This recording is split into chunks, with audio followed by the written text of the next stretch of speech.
안녕하세요. 반갑습니다. 왓쌤입니다. 오늘은 입학 전형위원들의 연수 자료 속에 들어있는 서류 평가표를 가지고요. 여러분들의 자기소개서가 좀 더 계획적으로, 잘 효율적으로 작성될 수 있는 방법들에 대해서 살펴보도록 하겠습니다.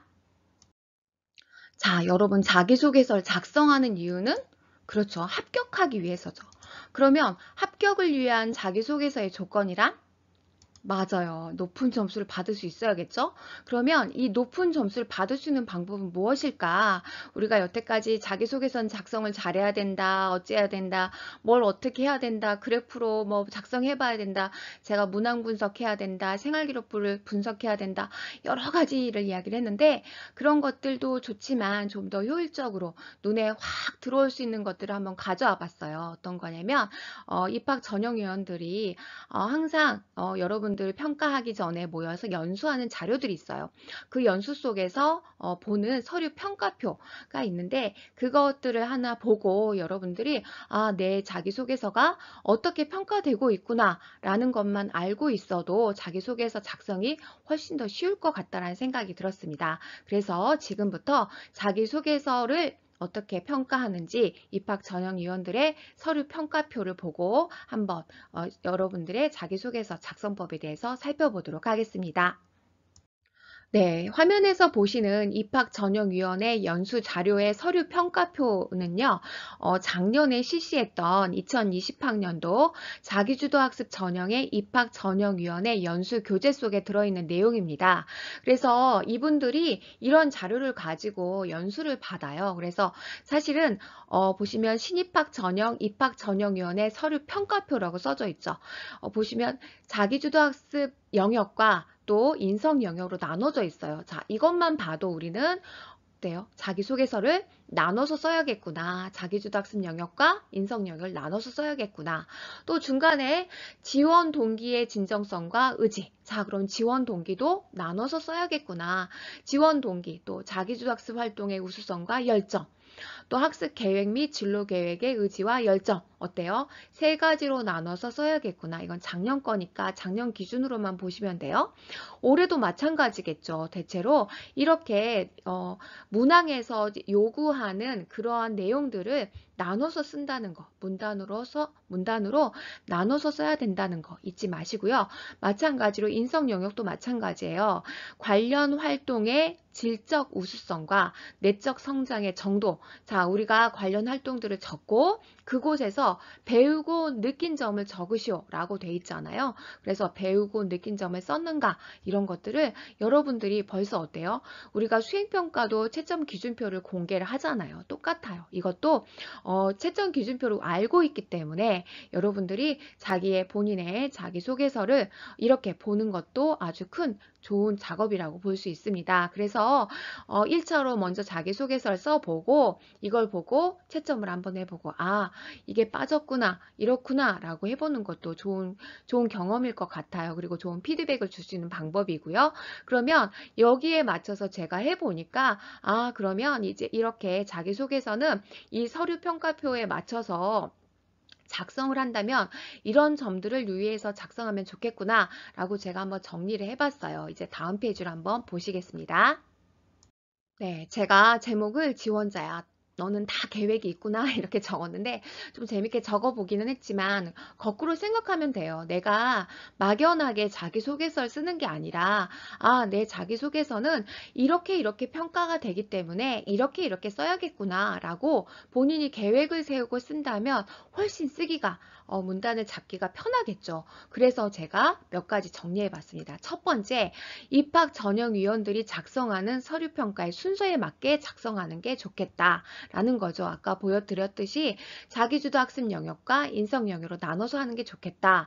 또 문항에서 어떻게 지원 동기를 써라, 자기주도 학습 방법을 써라, 학업 계획을 써라 이렇게 나왔다면 그 순서대로 해주는 게 좋겠다는 거죠. 그런데 내가 소설처럼 문장을 화려하게 꾸며주는 것보다 그렇게 해봤자 그분들은 잘 못 찾아요. 못 찾으면 어디도 보자 해가지고 평가를 하기가 어렵겠죠. 그러니까 평가하기 쉽게 서류 평가의 순서에 맞게 작성하자. 두 번째, 평가하고자 하는 내용이 바로 보이게 바로 보이게. 방금 드렸던 말씀이랑 비슷하긴 해요. 순서에 맞게 또 바로 보이게. 바로 보이게가 무슨 말이냐? 문단이 너무 길면 그 속에서 찾기가 어렵다는 거죠. 그래서 어떤 지원 동기를다 그러면 지원 동기가 보일 수 있는 문단으로 구성하자. 작은 문단으로 구성하자. 마찬가지로 자기주도학습 방법에 대해서 설명한다 라고 하면 자기주도학습 방법에 대해서 작은 문단으로 구성해보자. 이제 이렇게 해보자는 게 좋겠다라는 거고요. 세 번째로 입학 전형위원들이 읽었을 때 구체적이라는 생각이 들 수 있도록 너무 큰 꿈, 너무 큰 계획 이런 것들은 그분들은 너무나 많이 읽어왔기 때문에 한꺼번에 몇백 명 걸 읽잖아요. 그렇기 때문에 너무 허무맹랑한 거, 계획되지도 않을 내용들, 우리 사업계획서건 어떤 계획서건 봤을 때 이거 되지도 않을 것들 써가지고 오면은 이게 선생님들이건 여러분도 마찬가지잖아요.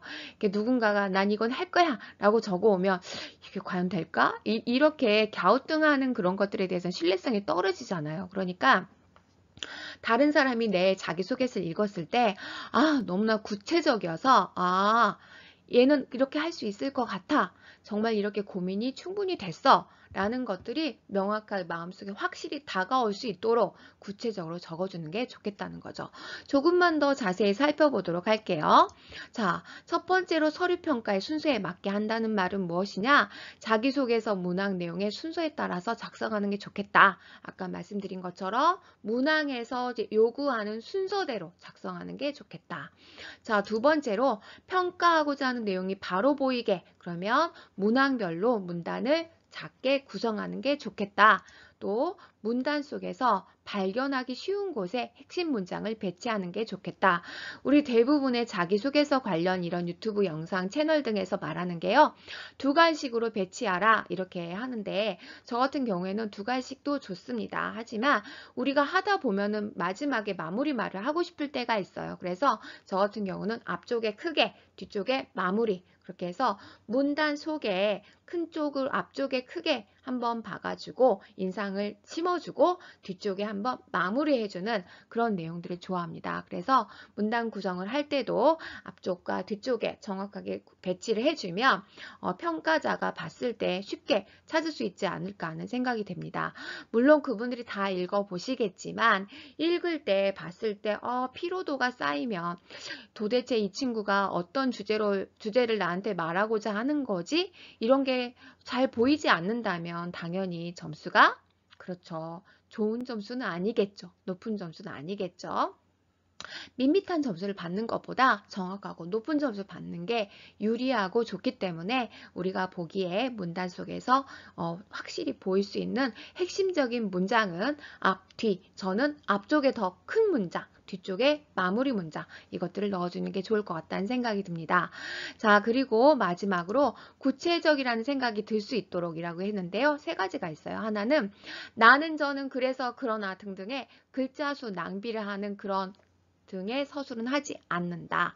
그러니까 우리가 하다 보면은 말이 생각이 안 나니까 주저리 했던 말 또 반복 이렇게 하는 학생들이 많아요. 그래서 나는 저는 그래서 그러나 이런 글자수 낭비보다는 조금 더 했다가 다 지우시고 조금 더 핵심적인 내용 그 다음에 더 쓰고 싶은데 못 썼던 내용들을 이런 나는 저는 그러나 그래서 등을 지우고 그런 더 좋은 내용들을 넣는 게 좋지 않을까 하는 생각이 들고요. 그리고 두 번째로 너무 어렵거나 수상적인 단어를 사용하는 것보다 구체적인 단어와 문장으로 사용하는 게 좋습니다. 그래야지 여러분 입에 탁탁 붙고요. 나중에 면접에서도 훨씬 더 좋습니다. 그래서 괜히 내가 좀 있어 보이겠다 라고 해서 쓰지도 않았던 단어들을 가지고 오면 나중에 발표할 때 생각도 안 나요. 면접 볼 때. 그래서 오히려 더 독이 될 수 있기 때문에 내가 평상시 쓰던 단어들 중에서 좀 더 고급스러운 단어, 그 편한 단어 중에 고급스러운 거 그런 것들을 쓰는 게 좋습니다. 자, 그리고 세 번째로 구체적인 사례 제시와 성장에 대한 구체적인 표현이 중요합니다. 우리가 너무나 한 일이 많아서 이제 우리가 활동을 한 친구들이 많잖아요. 그래서 이것도 했고 저것도 했고 이것도 했고 저렇게 해서 저는 성장했습니다. 이렇게 하고 싶은 친구들이 많은가 봐요.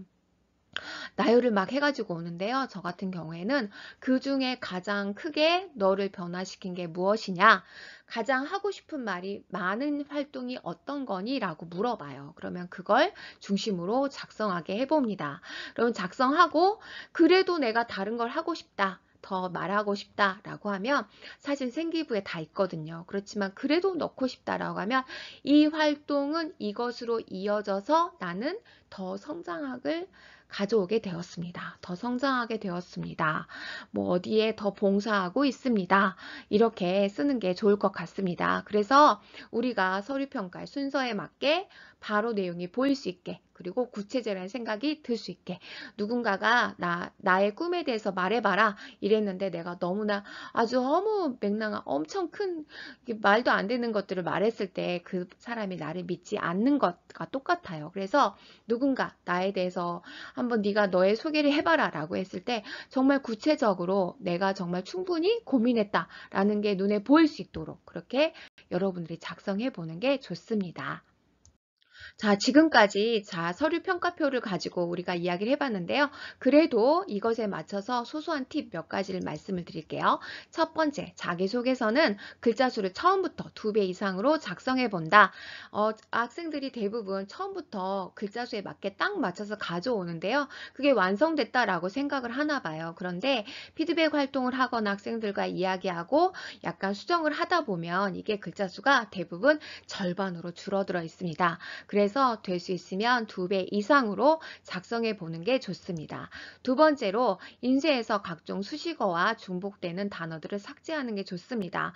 우리가 수식어나 어떤 중복되는 단어들이 화면에는 잘 보이지 않아요. 그래서 인쇄를 해서 보시면은 정말 잘 보여요. 우리가 한번 꽂혔던 단어들이 생각보다 여러 번 사용하고 있더라고요. 그래서 여러분들도 한번 인쇄해서 살펴보시는 거 잊지 마시고요. 세 번째로 호흡이 긴 문장은 짧은 문장으로 나누어서 읽는 사람이 편안하게 해주는 게 좋습니다. 우리가 입학 전형위원들이 봤을 때 문장이 너무 길면 그래서 컴마 이렇게 하면 이게 어디까지가 어떤 내용인지 모른단 말이에요. 그러니까 딱 봤을 때 좀 호흡이 좀 짧게 만들어 주시는 게 좋을 것 같습니다. 자, 네 번째, 아까 드렸던 말씀이랑 비슷하기는 해요. 글자 수를 맞추는 것보다 내용에 대한 점검이 먼저입니다. 그래서 글자 수는 나중에 가장 마지막쯤에 맞추시고요. 내용 점검을 먼저 한 다음에 글자 수를 맞추시는 게 좋습니다. 자, 서류 평가표를 참고해서 스스로 자소서를 채점해 보십니다. 그래서 본인 스스로가 채점표를 가져와서 한번 채점을 해보세요. 그리고 느낀 점이 빠졌는지, 배운 점이 빠졌는지, 자기소개서 부분에서 평가 문항에서 뭐가 빠져 있는지를 본인이 한번 체크를 해보시는 게 좋아요. 이거는 표현이 잘 됐네. 이건 표현이 좀 빠졌네. 이런 것들 자꾸 보시고 내가 어디가 내 자소서의 구멍인지, 허점인지를 보셔야 하는 거예요. 이걸 자꾸 3번에서 4번 정도 해보시는 게 좋고요. 그리고 집에서 학부모님들께서도 마찬가지예요. 이걸 인쇄해가지고 내 아이가 학교 갔을 때 한 번씩 해봐 주세요. 그리고 학생들도 마찬가지예요. 이걸 부모님이 봐주시는 게 좋습니다. 그러니까 반드시 맡기셔가지고 엄마 채점 좀 해주세요 라고 하시면 부모님 냉정하게 채점해 주시고 이게 부족한 것 같다 라고 말씀을 해주시는 게 훨씬 더 좋습니다. 자, 그리고 내적 성장이나 질문에 대한 핵심 문장 등의 표현을 수십 번 생각해 보는 게 좋습니다. 우리가 자소서를 쓰다 보면 한 달 정도 걸립니다. 그래서 저도 학생들을 학교에서 지도하다 보면은 이렇게 처음에는 막 생각도 안 나요. 그리고 그 학생들의 어떤 1년에 또 3년의 어떤 활동들을 다 들어야 하잖아요. 그래서 하다 보면은 제가 더 많이 생각나기도 하고 그 친구한테 너 이거 활동하지 않았니? 라고 물어보기도 하거든요. 그리고 느낀 점이 뭐니라고 물어보면 정말 단순하게 대답하기도 해요. 하지만 그 친구가 그것에 대해서 학교에서 온종일 돌아다니면서 밥 먹다가 생각나기도 하고 걸어가다 생각나기도 해요. 그럴 때는 적어뒀다가 본인의 자소서에 약간씩 반영하는 게 좋습니다. 그래서 핵심 문장 등의 표현을 수십 번 생각해 보는 게 좋아요. 그래서 철학자처럼 생각하는 거, 이게 과연 나에게 어떠한 성장을 가져왔는가 정말 스스로 많이 물음을 해보셔야 해요. 나에게 여러분 스스로가 해보셔야 한다는 거 잊지 마세요. 어떠셨어요? 오늘은 입학 전형위원들의 연수 자료 속에 있는 서류 평가표를 가지고 여러분들의 자기소개서를 보완하는 방법에 대해서 한번 살펴보았습니다. 항상 어려운 작업인 것 같아요. 이 자기소개서 작성하는 방법은. 그렇지만 우리가 어떻게 내 자기소개서가 평가되고 있는지 거꾸로 생각한다면 계획적이고 효율적으로 작성하는 어떤 시간이 될 수 있을 거란 생각이 들었습니다. 이상으로 왓쌤이었습니다.